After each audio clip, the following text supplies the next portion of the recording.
Whew, what made that go out? One of the joys of running this YouTube channel is that it gives me the excuse to play and study games I might have missed the first time around.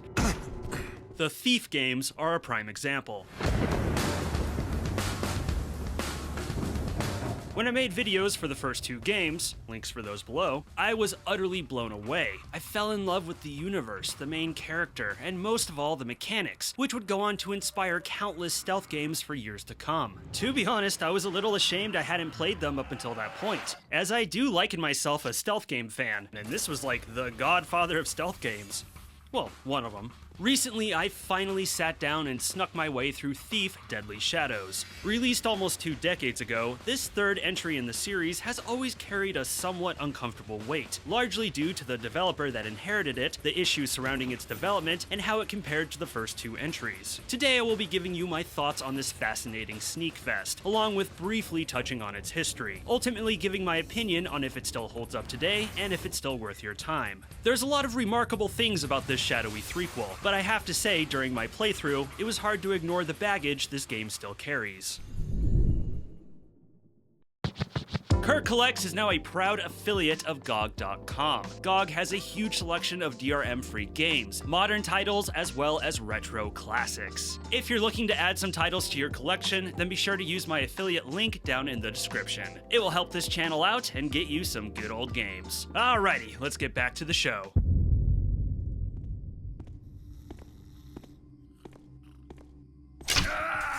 Thief Deadly Shadows is the 3rd entry in the innovative stealth action series originally created by Looking Glass Studios. It was developed by Ion Storm Austin and was simultaneously released for the PC and Xbox back in 2004. Once again, you inhabit the hood of Garrett, the sly master thief, and like the first 2 games, you're tasked with yoinking all sorts of luscious loot, accomplished by sticking to the shadows, using gadgets, and dispensing with the goofy guards. Okay. New additions to the formula is the ability to freely explore the city streets of the city, as well as a new faction system. The Rutherford family vault. That opal is as good as mine. The story behind Thief Deadly Shadows, or Thief 3 as I'll call it from now on, is bookmarked by one of the biggest bummers in all of gaming: studio closures.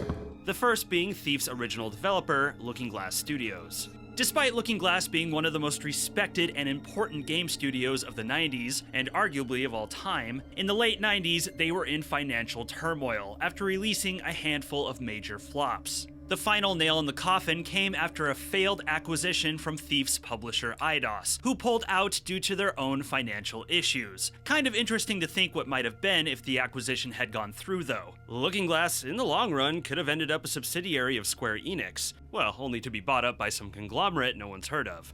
Oh, assuming they weren't shut down before that. Either way, Embracer still ended up with Thief. Anyways, following the closure of Looking Glass, one of its leads, Warren Spector, went on to head up the Austin branch of Ion Storm, after some sweet talking from its founder, John Romero. It was here that he developed a little game called Deus Ex, and I wonder how many of you are gonna go install it now that I've mentioned it. Muhahaha. Following Looking Glass's closure, Eidos had purchased the rights to Thief, and after completing Deus Ex, Warren Spector successfully lobbied Eidos to entrust Ion Storm Austin with the next Thief game. And from there, he staffed a team of mostly former Looking Glass employees to develop the game. The publisher was on board, the team was reunited, and now they were in a shiny new development studio that was happy to chuck money at ambition. And ambition is what Ion Storm Austin had a lot of, imagining a Thief follow-up that would not only deepen the series' stealth gameplay, but also give players an open-ended city that they could freely roam and become immersed in. By all means, it was a dream scenario, but Thief 3's development was somewhat of a nightmare for the team, largely due to the now infamous decision to develop the game simultaneously for the PC and original Xbox. The Xbox in particular, proving to be a huge hurdle due to its lack of power compared to PC hardware at the time, and the development team having little experience developing for it. Much of Thief 3's original scope had to be cut down due to the Xbox's limitations, and many concessions had to be made to get the game working. Xbox development wasn't the only culprit though. One hurdle was that despite the team licensing a third-party graphics engine, they took it upon themselves to design their own custom renderer for it, to achieve the desired look for the game. Another thing they had little experience doing, further gumming up development and contributing to a whole lot of what the coffee industry relies on: crunch. But despite the setbacks, the team was able to pull it together, and in 2004, Thief 3 was released to a positive response. Unfortunately though, the second major bummer was around the corner. Before Thief 3's release, the main Ion Storm office in Dallas closed down due to the financial failures of Anachronox and Daikatana. And despite Thief 3's positive reception, it failed to make much of a commercial splash as well, ultimately leading to the closure of Ion Storm Austin in 2005. It sucks. I mean, despite Looking Glass already being gone, to me, this is the true end to that era, and it happened with an exhausted whimper. The silver lining, of course, is that many of the creatives from both Ion Storm teams would go on to make a lot of fantastic games, a few of which will be mentioned later in this video. But it's hard not to mourn what could have been if things had worked out. I have to imagine in a universe where Thief 3 was a commercial hit and John Romero actually made us his bitch, this Ion Storm Austin team would have gotten past this rough development, learned from it, and gone on to make some truly amazing things. My lord, listen, there is a passage leading into the castle from the courtyard. I can open it for you when you give me the signal. Looking at Thief 3, it's hard not to see that it's a huge graphical leap from the first two games. Where Thief 1 and 2 were built with Looking Glass's in-house Dark engine, for 3, Ion Storm opted to use the Unreal Engine 2, with a custom lighting engine modified into it. More on that in a second. From a technical perspective, the environments hold up pretty well. There's some solid detail put into this world, not to mention a good sense for the series' signature moody atmosphere. I do have some gripes in terms of the art direction, we'll come to that in a bit. But of course, the lighting is the real standout here. Ion Storm's custom lighting engine allowed for each object in the game world to cast dynamic shadows, something that was still novel in gaming visuals at the time, and I still think it holds up nicely. The crisp, real-time dynamic lights break up the darkness of the world in such a striking way, and the way the shadows slither across the walls and floors, much like Garrett himself, adds so much to the overall spooky atmosphere of the game.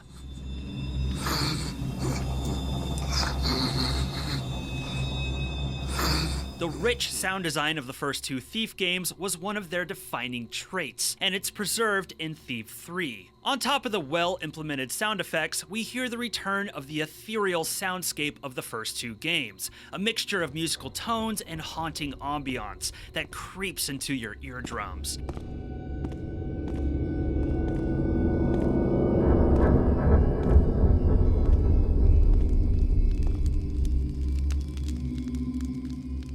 It does this great job of blurring the line between diegetic and non-diegetic sound, and it's just so damn cool. Pagans?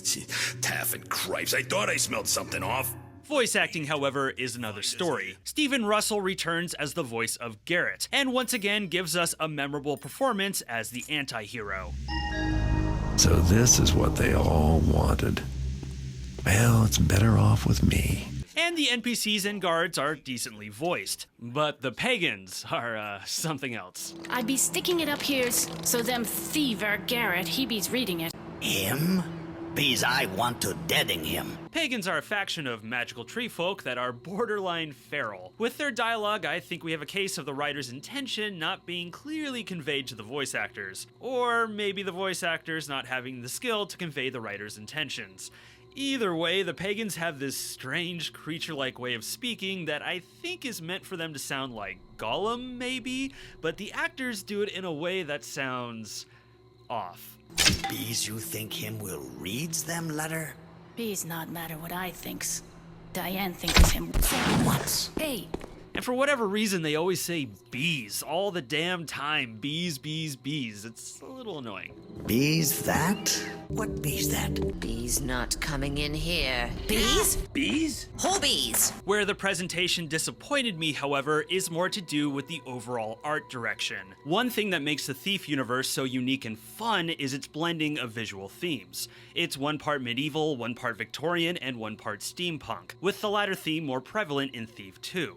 Of the three games, Thief 3 leans more into medieval, introducing more gothic horror elements, which in and of itself is a choice that makes a lot of sense for Thief, and in some levels it absolutely shines. Well, not actually shine, but yeah, you know what I mean. However, over the course of this game, this look started to become very repetitive, and I hate to say it, dull, especially compared to the previous games. In Thief 3, the overall color palette is more muted and desaturated. Gray and brown are more common than not, and the majority of the levels have a bluish, purplish hue, with the exception of one that has a greenish hue. It's not horrible nor unusual for the time, as many games were making these tonal choices, but I don't think it holds up well at all. Yes, color like this is not my taste personally, but I also staunchly believe that you can convey feelings of moodiness, horror, and grit with a rich, varied color palette. This simply got stale after a while, and it really made me miss the vibrance of the first two games, where there would be attention-grabbing splashes of color and in general a much wider palette to characterize the seediness of the city. Color is one thing though, the actual assets throughout the game are painfully samey as well. Now, I know I praised the detail of the environments earlier, and it is well deserved, but so many of these levels look and feel familiar to one another, and they all kind of blend together. Gothic stone hallways, crumbling ruins, and I guess high-class residential homes are the common sights throughout the game. It's one thing if a few levels were like this, but the majority of this game you go from dark castle to dark ruin to dark mansion to dark castle to dark ruin, and if they aren't a dark castle or dark ruin or dark mansion, they still look like a dark castle, dark ruin, or dark mansion. I mean, between Thief 1 and 2, you venture in casinos, the musty dwellings of bandits and crooks, the home of a demon that might as well been ripped from a Lewis Carroll novel, not to mention a towering fortress of steel. And they each had their own vibe, their own character. Thief 3 doesn't even come remotely close to this variety. You could argue the more heavy embrace of horror is the reason for less fantastical, more creepy dungeon. Sure, I can see that, but my guess is that this is a symptom of trying to make this game work on the Xbox. There was probably only so much space on the disc, and thus the devs have to put in what they could and probably recycled a lot of stuff throughout. That is just a guess though, and if that was the case, hey, fair enough. This game was a nightmare to make, clearly they did the best that they could. But still, I can't help but feel a little disappointed. Sure, from a technical standpoint, out of the original games, Thief 3 was the best looking, but visually, from an artistic standpoint, it's my least favorite. Now, if any of you watching this are starting to type out a comment with the word mods in it, sit tight, we'll have some words on those later. But I mean, you can still leave a comment if you want. Alright, what's all the noise about?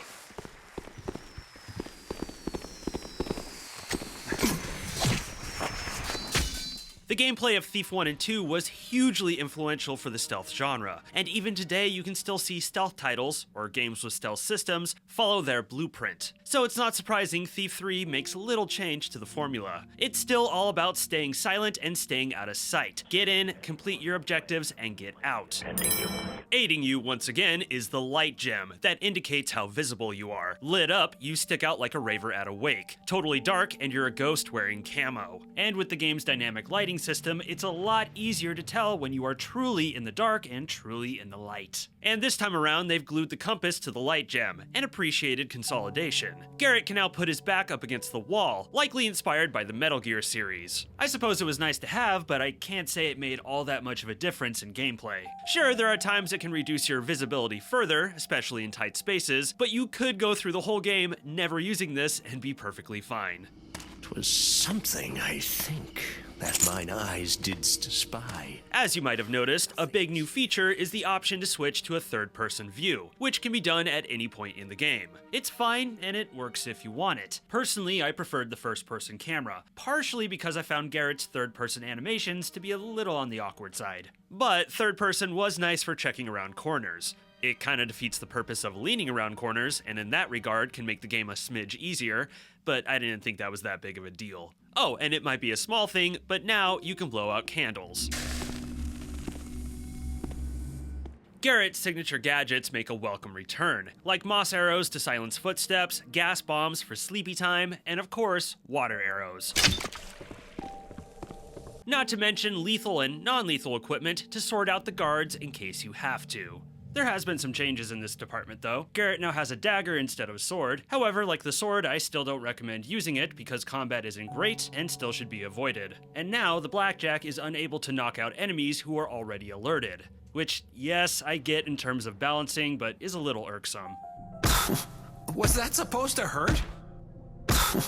Was that supposed to hurt? Yeah, it was. Go to sleep already. Like the mechanics, very little has changed when it comes to the gadgetry. The only true addition are oil flasks, which you can smash on the ground. These can cause enemies to slip and fall, and can be lit on fire to ambush or block enemy paths. They're interesting, but personally, I found very little reason to use them in my playthrough.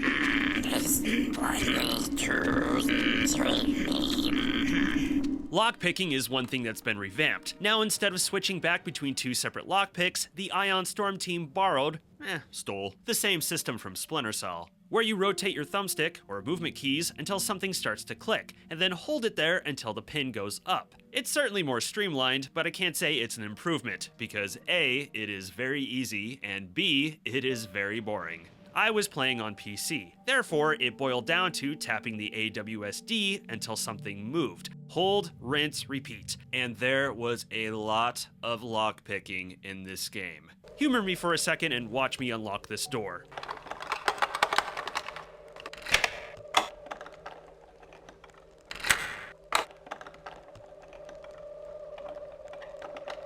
You bored yet? Yeah, try doing this dozens more times. It gets very old. Pickpocket keys whenever you can, seriously. Finally! In the first half of my playthrough, I kept thinking to myself, I wonder when I'm gonna get my hands on the rope arrows. Rope arrows were one of my favorite tools in the first two games, letting the player attach ropes anywhere in the level as long as they were being shot into wood, which was typically everywhere. They were a defining feature and allowed for a lot of player creativity. But as I got further and further, the cold hard truth began to dawn on me. They omitted the rope arrows. No! There is a replacement, the climbing gloves, which let Garrett climb up walls like Spider-Man. On paper, this might seem like a lateral change, but unfortunately, these gloves come in handy only in specific spots, usually for snagging secret loot. Plus, they can only be used on stone and brick surfaces. Plaster and wood won't work, likely to make sure players don't break the game. At the end of the day, they simply lack the player creativity found in the rope arrows. No! I don't know if this was done as a compromise due to the technical limitations the dev team faced, or if they truly thought this was a good change, but either way, this aspect was a bummer all around. Yeah. Despite changes and omissions, ultimately the core of Thief's gameplay is still here. Any Thief fan should be able to slip into it comfortably, and newcomers shouldn't have too hard of a time wrapping their heads around the mechanics. That being said, something this Thief has a whole lot more of compared to its predecessors is jank. It appears in the course of Thief's rebuilding within the Unreal Engine, things got a little clunkier. Let's start with the enemies. Overall, enemy AI is pretty solid. These guys are very aware of their environment, and even making the slightest of noises can get them all up in your business. However, there were plenty of times I witnessed them struggling to navigate the environment, getting stuck on geometry in a sad, endless robotic walk. Issues like this pop up in all games from time to time, but it happened enough in Thief 3 to bring up. The next thing I'm going to pick on here is the movement, which is awfully jittery. Moving about the darkness, you'll often notice your screen shake and stutter, exacerbated if you bump up on a wall or step over an object or body, as if the camera itself keeps tripping up on the game's physics. To be honest, I wasn't super sure what could be causing this issue, so I did a little digging on the internet, and it seems the consensus is that the jitters stem from the camera being directly tied to the third-person model. I suppose Ion Storm did this to give the player a better sense of being Garrett, and indeed you feel every footstep and every head bob. There is a sense of physical presence. But it is not worth the distraction of the jitters. It isn't much of an issue in third-person mode though, so there is that. Climbing and mantling was also really problematic for me. Going into Thief 3, I was immediately testing the bounds of where I could go and climb on, and quickly found that doing so led me to ledges I would immediately slip or fall off, as if the developers greased them up to keep players off them, or, and this was the most common and frustrating thing, I would bug Garrett out entirely, causing his model to get stuck in this jumping pose. This happened way too much when I was trying to be tricky, but also when I was just trying to climb climb something normal. The trick I found for getting out of it was equipping the bow and doing the initial shooting animation to snap Garrett out of it. As the people of the city would say, it's pretty taffed up. A real taffin' mother taffer. Watch your profanity. What's really disappointing about this, past the obvious, is that in Thief 1 and 2, you had a sense of flexibility and freedom. If something looked like it could be climbed on, it likely could, and the player was rarely held back from finding their own unique way to go about a level. Thief 3, by comparison, feels inflexible, and player experimentation is more likely to break the game.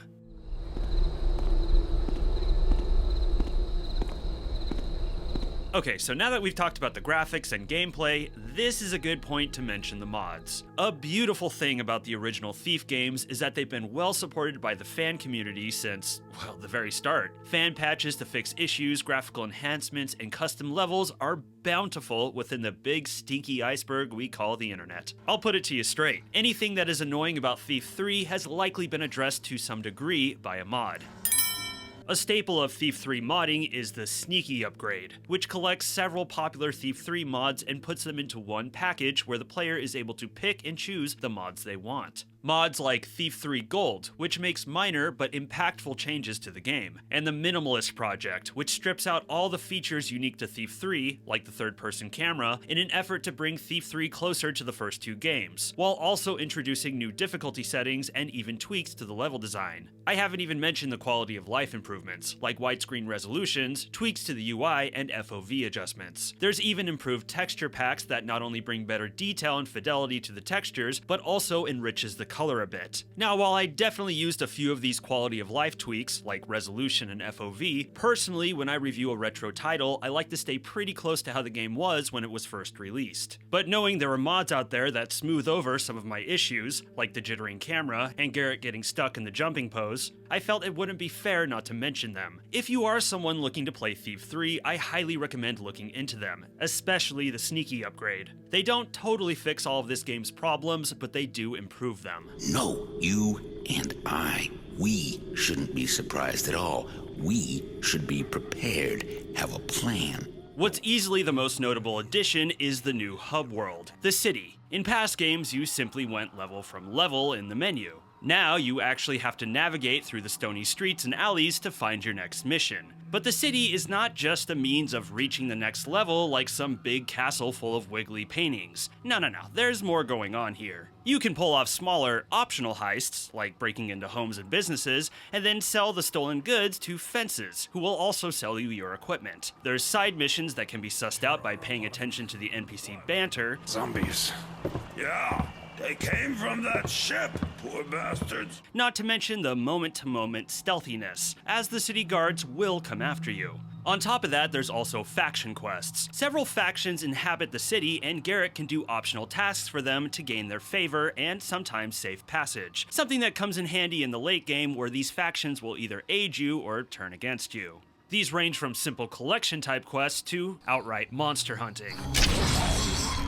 The design of the city definitely shows some of the hardware limitations of the Xbox. Streets and alleyways are definitely on the cramped side, and the city itself is divided into zones separated with loading screens. In truth, it's not so much a big hub zone as it is several smaller levels connected by foggy loading doors. But Ion Storm did pull off the effect, to a degree, of being in a dense fantasy metropolis. That being said, while I found the city sections captivating at first, through the course of the game, they lost a lot of steam for me. Since you come back to the city in between every mission and still have to be on your stealth game to get around the guards, it kinda stops feeling like a hub and more like a regular Thief level you keep having to replay over and over and over. I doubt I'm the only one who eventually resorted to just sprinting through the city streets. Oh yeah, the guards will chase, but eventually get tired and stop. I 100% took advantage of that reliable exhaustion because in the late game, I simply had no patience for taking my time through the city. I also think it would have been better if they kept the streets a totally safe zone, keeping guard attention and dangers limited to places you don't belong, like people's homes. Which is not an outlandish suggestion considering one of the late game missions is the city's streets infested with dangerous enemies, and that level would have had a lot more impact if I hadn't already stealthed through it a billion times before.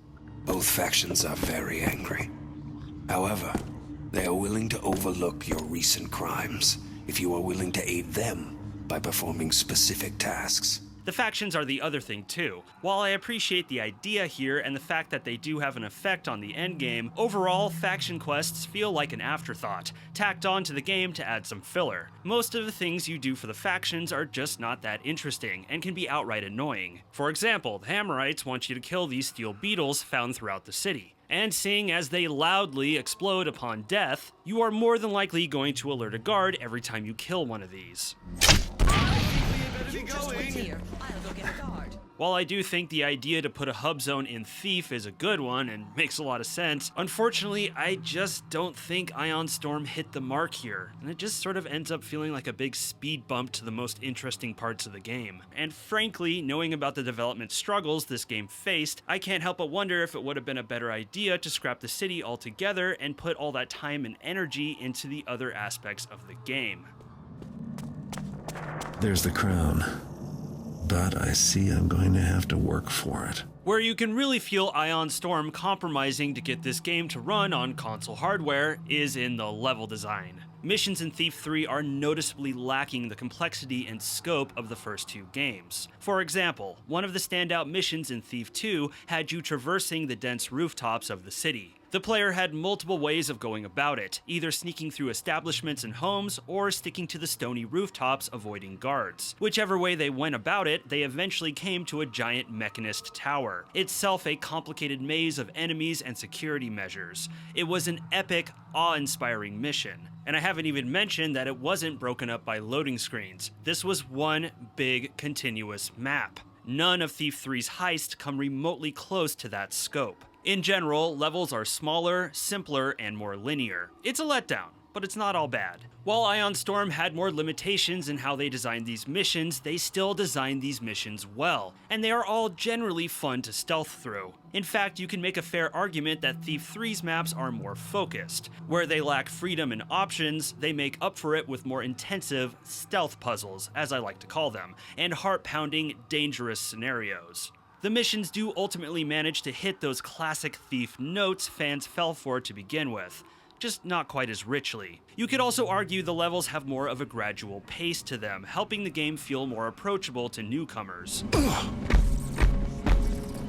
Early levels will feel overly simple and linear to a Thief veteran, but as they progress, the maps do get larger, more open, and afford more options for player agency. In fact, I would say a few of the late game maps would have held up well as early or mid game maps in Thief 1 or 2, although I just realized that compliment sort of drives home my criticism further. Indeed, while still fun, these maps are simply not as memorable as the ones in the first two games. Well, with one exception. The Shale Bridge Cradle.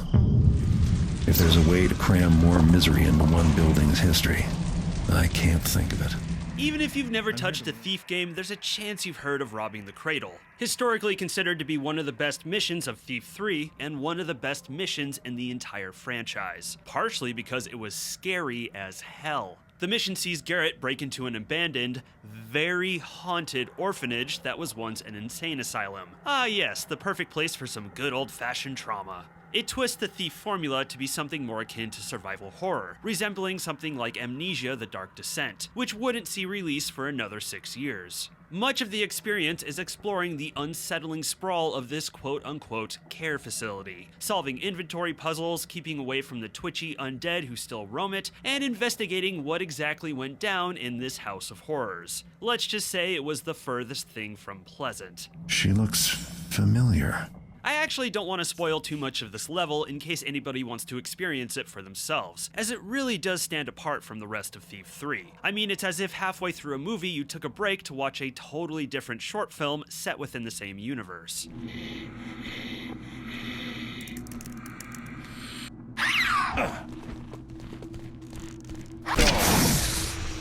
Robbing the Cradle was designed by Jordan Thomas and Randy Smith, and was inspired by a similar level Smith had created for Thief 1, Return to the Cathedral, which was praised for its terrifying atmosphere. For Cradle, Smith simply wanted to top himself, to make a level that was not only scarier than Return to the Cathedral, but would be regarded as one of the scariest levels in all of gaming. Their hard work paid off. When Thief 3 was released, robbing the cradle was singled out and praised by gamers and industry members alike. And indeed, many of them considered it to be one of the scariest levels ever made.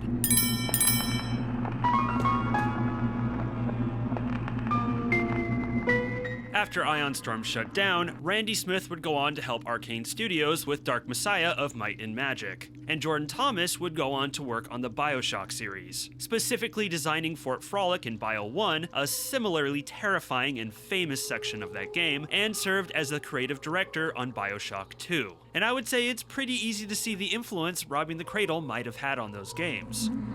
Once I saw a man in one of the basins, all wrapped up in wet bandages. He heard me come in and started making screaming noises. I think he wanted me to help him, but I was too afraid. So, how does this level hold up today? It's definitely creepy. I can see how this was pants-wetting for gamers in a pre-Amnesia time. The sound design alone is quite overwhelming.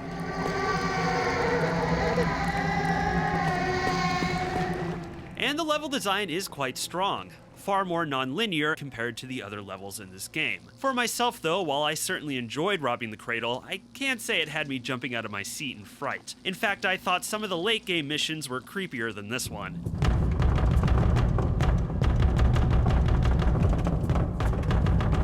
Okay, there might have been a few parts that made me jump, but in general, not as traumatic as, say, the flooded hallway in Amnesia, or the baby in Resident Evil 8.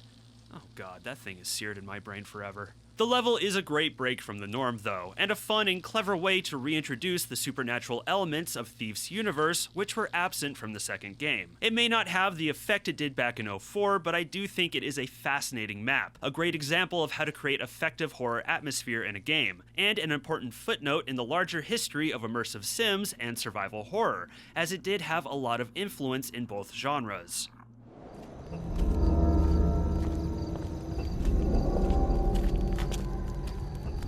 I don't like being followed.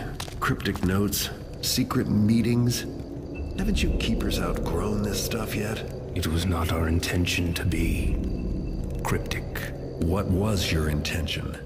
Before we wrap up this video, I want to leave you with an aspect of this game that I thoroughly enjoyed above all else: the story. As you know by now, Thief revolves around Garrett, the charming, slick kleptomaniac with a heart of gold, who before his days of disappearing dishware and concealing candlesticks was a part of an organization called the Keepers, who influenced the balance of power of the city from the shadows. They also practically raised Garrett, taking him in when he was just an orphan on the streets. In the beginning of the game, Garrett is contacted by his old buddy, Keeper Artemis, who brings to Garrett's attention a prophecy that hints at a coming Dark Age. And Dark Ages are bad for business. The prophecies are clear. There is much ahead to be wary of. Interpreter Kataka, your words are most useful to— Clear as mud.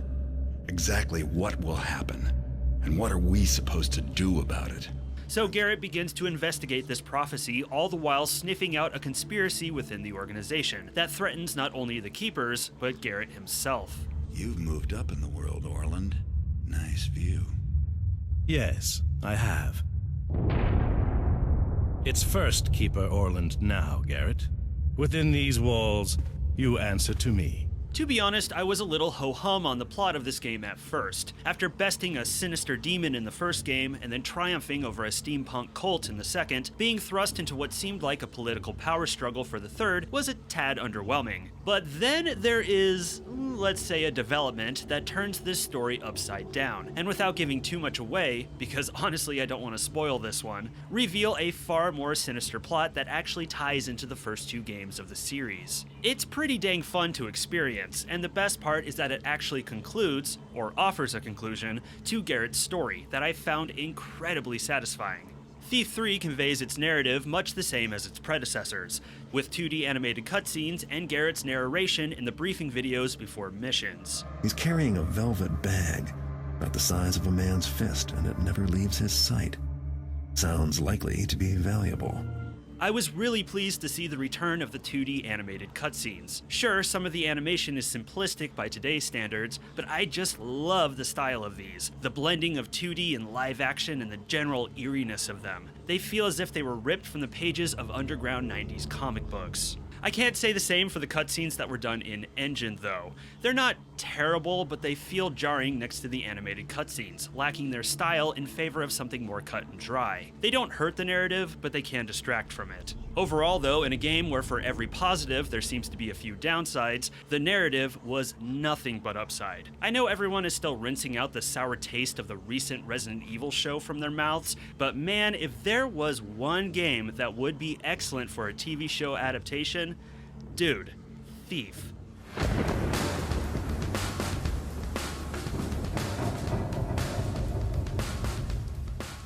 I know I've been pretty critical in this review, with many of my opinions leaning towards the negative, but honestly, I don't dislike Thief 3. There were plenty of moments where its gameplay was truly firing on all cylinders. Its technical achievements, like the dynamic lighting, are still worth celebrating. Not to mention the famous robbing the cradle level, which is still worth a peek today. And I really did enjoy how Garrett's story wrapped up. That's the best aspect of the game right there. But when compared to the first two entries, it's hard not to be disappointed, especially when we see the more simplified level design, the sleepy art direction, the loss of certain features, and new features running out of gas partway through the game. Thief 3 had every intention of bringing this series to new heights, but ultimately it doesn't really move the series forward at all. If anything, it takes a few steps backwards.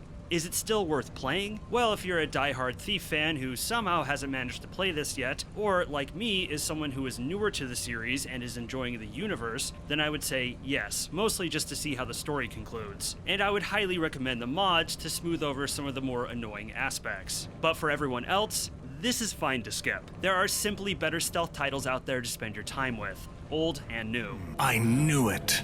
You. Now at this point, there is only one more official game in this series left to cover, the reboot. Oh boy. So please do stick around this channel for the eventual day I do cover that. If you're curious about my first two Thief videos, those are linked down in the description, along with my videos on the Splinter Cell series, in case you're curious about those. And yes, the double agents are on their way. What are your thoughts on Thief 3? Do you have a different take on it than me? Let me know down in the comments. And if you enjoyed the video, please be sure to like, subscribe, and ring the bell for notifications on future uploads. It's a couple clicks for you and a massive help for this channel. And don't be shy, come say hi in the Kirk Collects Discord linked below, and maybe take a look at my affiliate links. I'm Kirk, and thank you for watching this video. Stay safe out there.